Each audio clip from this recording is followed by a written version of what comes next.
네, 김요한입니다. 같이 말씀 묵상하겠습니다. 요즘 같은 시대도 없을 겁니다. 21세기 뭔가 풍요로운 것 같지만 실상은 그렇지 않습니다. 부익부 빈익빈 시대적으로 상대적인 박탈감을 느끼죠. 그래서 더 비참하게 느낍니다. 마음 둘 곳이 없죠. 상처가 심합니다. 우울합니다. 중독이 판을 칩니다. 개별적으로 침울하고 또 공동체 안에도 여러 가지 문제가 있어서 힘겹게 공동체를 이끌어 갑니다. 그런데 이럴 때 우리가 어떻게 회복될 수 있을까요? 네, 제가 오늘 어떤 분에게 좀 연락을 드려봤는데 깊은 동굴에 들어가서 하나님하고 독대하고 있다. 이렇게 이야기를 하시더라고요. 근데 이 하나님하고 독대한다는 게 참 좋은 의미이지만 인생에 문제가 많고 괴롭고 힘들어서 지금 사람들을 못 만나고 하나님께 나아간다라는 간접적인 힘들어요, 괴롭습니다라는 그러한 또 사인, 표지가 아니겠습니까? 맞습니다. 힘들 때 우리가 하나님께 기도해야죠.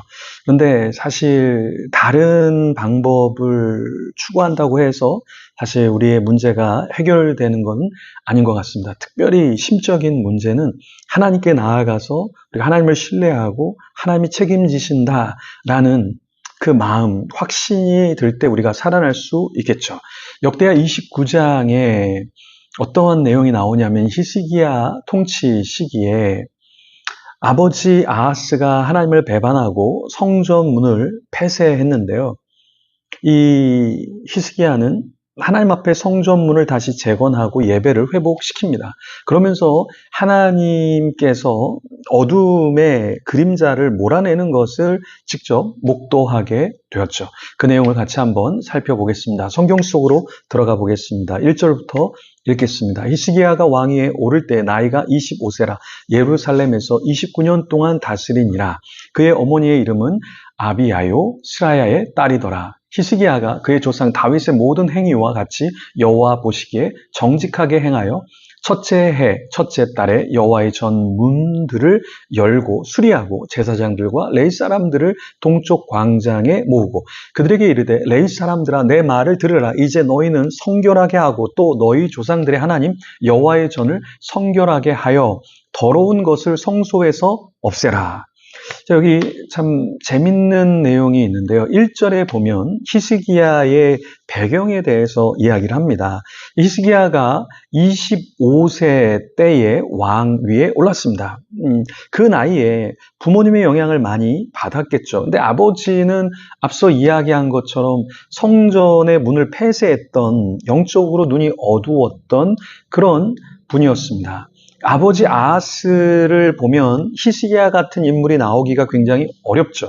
근데 어머니는 누구라고 이야기하냐면 1절 끝에 보면 어머니의 이름은 아비야요 스가랴의 딸이더라 이렇게 이야기해요. 자, 스가랴라는 사람은 누구냐면 제사장입니다. 그러니까 어머니의 계열에는 제사장이고 그 제사장의 딸이었죠. 그 어머니가 늘상 보던 것이 무엇일까요? 네, 아버지가 예배하고 또 회막에서 하나님을 섬기는 것, 성전에서 하나님을 섬기는 것, 그것을 많이 봤을 거예요. 제가 하은미 주회가 어렸을 때 제가 교회에서 찬양 인도를 하고 기도회를 이렇게 인도했던 적이 있습니다. 그때 기도 인도하다가 주여 이렇게 외치면서 기도를 하잖아요. 근데 하은미 주회가 아주 어렸을 때 장난감 기타를 막 치면서 주여 아버지 주여 막 이렇게 기타를 친 적이 있습니다. 그래서 어릴 때 말을 못했는데 주여 아버지 이 말을 굉장히 잘했던 것 같아요. 제가 늘 예배 드릴 때 앞에서 찬양 인도하고 설교하고 이런 것들을 보면서 흉내 내려고 했겠죠. 우리는 부모님의 영향을 많이 받습니다. 또 우리 주위에 있는 사람들의 영향을 많이 받죠. 또 내가 멘토로 생각하는 또 좋은 사람이라고 생각하는 사람들의 영향을 상당히 많이 받습니다. 그래서 우리가 영적인 부모님이 있는 것은 굉장히 귀한 것이고요. 내게 그런 분이 없다면 좋은 어떠한 설교자나 또 저술가, 또 선교사님 그런 분들을 롤 모델로 해서 우리의 신앙을 정비하면 너무나 좋겠죠. 히스기야는 다윗의 모든 행위와 같이 여호와 보시기에 정직하게 행했다라고 2절에 말하고 있는데요. 히스기야의 롤 모델은 다윗이었던 것 같습니다. 그리고 아버지보다는 아버지가 아닌 영적인 지도자를 더 따르려고 했겠죠. 그래서 첫째 해 첫째 달에 여호와의 전 문들을 열고 수리했다라고 이야기하고 있습니다. 그리고 수리만 한 것이 아니라 제사장들, 레위 사람들을 동쪽 광장에 모았어요. 그리고 그들에게 5절에 보면 레위 사람들아 내 말을 들으라 하면서 너희를 성결하게 하고 너희 조상들의 하나님 여호와의 전을 성결하게 하면 좋겠다. 그리고 더러운 것은 성소에서 다 제거해주면 너무나 좋겠다라는 이야기를 하죠. 한 나라의 왕이 무엇을 얘기하냐에 따라서 사람들이 그쪽으로 방향으로 마구마구 갑니다. 그렇죠? 우리가 뭐 인스타나 유튜브의 인플루언서가 이 제품 좋아요. 여러분 이렇게 운동하세요. 이렇게 다이어트 하세요. 그러면 우리는 어떻습니까? 영향을 상당히 많이 받죠. 그런데 여기에 히스기야는 다른 영향을 주려고 한 것이 아니라 종교 지도자들을 깨워서 너희들이 왜 이렇게 지저분하게 했느냐, 내가 너희를 가만두지 않겠다 이렇게 한 것이 아니라 이렇게 하면 너무나 좋겠습니다 라는 이야기를 했죠. 인도에서 이렇게 비즈니스를 하는 분이 계셨는데요. 제가 인도에 단기 선교를 가면서 여러 이야기를 나누다가 인도 사람들은 어떻습니까? 이렇게 같이 일하는데 근데 그분이 이런 얘기를 해주셨어요. 처음에 인도 와서 답답해 죽는 줄 알았답니다. 한 달 뒤에 이거 해놓으세요. 그러면 한 달 뒤에 가면 아무것도 해놓지 않고 그리고 못했다는 이야기도 사전에 안 해주었다는 거예요. 그래서 이분이 어떻게 했냐면 10일 지나고 20일 지나고 30일 전에 계속해서 체크하면서 소통을 했답니다. 그런데 그렇게 하자 인도 사람들이 그 시간을 딱딱 맞춰서 제품들을 만들고 소통하는데 어려움이 없었다라는 거예요. 때로 우리는 왜 저 사람들이 저렇게 하지? 왜 교회가 이렇지? 왜 세상이 이렇지? 라고 우리는 비판만 할 수 있습니다.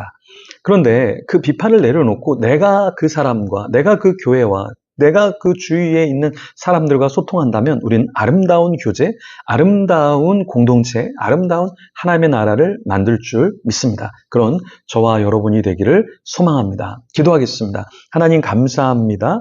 우리에게 하나님의 성전을 주시고 예배할 공간을 주시고 자유를 주시고 또 좋은 환경을 주셔서 너무나 감사합니다. 정말 지하의 교회에서 껌껌한 곳에서 사람들에게 들키지 않으려고 숨을 죽이며 기도하고 찬양하는 사람들도 있습니다. 하지만 우리는 21세기 종교의 자유를 주셔서 마음껏 성경을 읽을 수 있고 경건서적을 읽을 수 있고 복음을 전할 수 있습니다. 이 기쁨을 나누게 하시고 나만이 아니라 우리 주위 사람들에게 성결하게 하라.